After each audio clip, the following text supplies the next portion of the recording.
Assalamualaikum warahmatullahi wabarakatuh. Halo semuanya, perkenalkan namaku Muhammad Ridho Pambudi. Aku adalah mahasiswa aktif Fakultas Hukum Universitas Diponegoro yang saat ini sedang menempuh di semester 2 atau angkatan 2025. Nah, pada kesempatan kali ini aku sedikit izin memberikan suatu jawaban mengenai langkah kedua pada proses seleksi student Google Ambassador yang sedang saya jalani. Oke, langsung saja ke pertanyaannya supaya mempersingkat waktu. Oh ya, sebelumnya izin saya membaca agar lebih terstruktur dan juga tidak ada yang terlewat. Baik, yang pertama, apa yang kamu sukai dari inovasi teknologi atau budaya perusahaan Google? Menurut saya, salah satu hal yang paling sukai atau saya kagumi dari inovasi teknologi dan budaya perusahaan adalah komitmennya terhadap aksesibilitas pengetahuan dan juga demokratisasi teknologi. Menurut saya produk-produk yang paling favorit itu ada seperti Google Scholar, Google Workspace, dan juga Google AI yang menunjukkan bahwa teknologi tidak hanya dirancang untuk efisiensi, tetapi juga untuk memberdayakan individu lintas disiplin, termasuk di bidang saya itu lintas hukum. Kemudian yang kedua, mengapa sih menjadi Google Student Ambassador adalah cara terbaik bagimu untuk menyalurkan antusiasme itu di kampus? Menurut saya pribadi, sebagai mahasiswa hukum di Universitas Diponegoro itu sendiri, saya melihat peran Google Student Ambassador sebagai medium yang strategis untuk menjembatani bidang teknologi dan juga bidang hukum yang mendorong literasi digital, etika AI, dan juga pemahaman regulasi teknologi di kalangan mahasiswa hukum. Kemudian, bayangkan kamu membuat sebuah acara teach and chill atau ngobrol santai. Oke. Sebenarnya gini, saya sebenarnya ada sedikit ide, yaitu membuat suatu acara yang teach and chill. Judulnya adalah, menurut saya itu simulasi sidang digital atau AI sebagai amicus curiae. Apa sih amicus curiae? Amicus curiae adalah simpelnya sebagai sahabat pengadilan. Jadi yang membuatnya out of the box adalah peran AI sebagai amicus curiae atau sahabat pengadilan yang memberikan perspektif hukum sebagai alat yang berdasarkan data dari AI.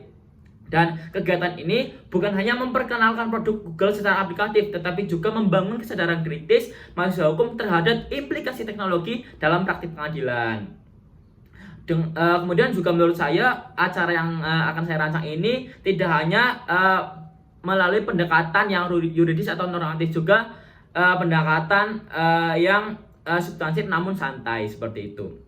Kemudian setiap orang pasti memiliki pengalaman di mana mereka harus berpikir out of the box untuk menyelesaikan sebuah masalah.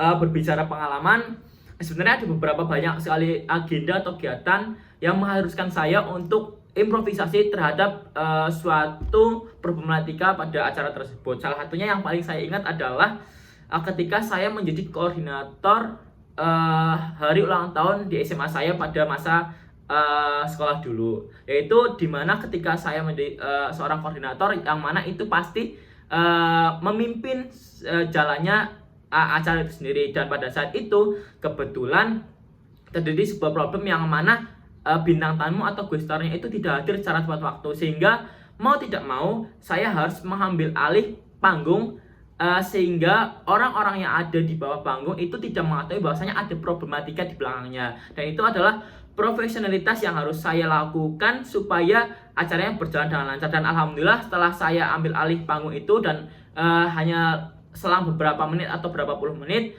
alhamdulillah guestarnya datang dan acaranya itu tetap berjalan tanpa ada suatu miss ataupun adanya suatu kekurangan dalam acara tersebut. Kemudian jika kamu terpilih sebagai Google Student Ambassador, momen atau pencapaian apa yang akan membuat kamu bangga pada 3 bulan pertama? Jika bicara hal itu tersebut, mungkin jika saya terpilih sebagai Google Student Ambassador, pencapaian yang paling membanggakan dalam 3 bulan pertama adalah terciptanya sebuah ekosistem diskusi yang rutin yang bertajuk Law Main Stage, yaitu yang menghadirkan kolaborasi antara mahasiswa hukum, teknisi, dan juga ekonomi di Universitas Diponegoro itu sendiri.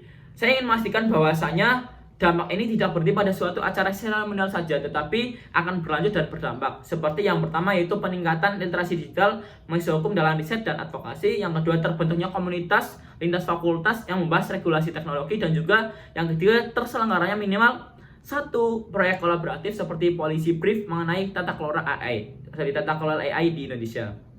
Kemudian dampak yang ingin saya ciptakan di luar dan di dalam kampus, mungkin secara internal dulu ya. Secara internal saya ingin bahwasanya menciptakan budaya diskusi yang progresif dan juga berbasis data, serta berharap dapat menjadikan mahasiswa Fakultas Hukum UNIF itu sebagai kontributor gagasan dalam isu-isu hukum teknologi yang relevan secara nasional. Mungkin bagi saya kebanggaan terbesar secara eksternal ataupun internal itu bukan sekadar menyandang gelar ambasador atau melainkan sekedar seremonial saja, tetapi melihat mahasiswa hukum bertransformasi menjadi agen perubahan yang melek teknologi, AI, solutif, dan merespon dinamika di era digital. Mungkin cukup itu, mohon maaf sekali karena waktunya sudah lebih banyak dari batas waktu. Kurang lebihnya mohon maaf. Wassalamualaikum warahmatullahi wabarakatuh. Sampai jumpa di pertemuan berikutnya. Bye-bye.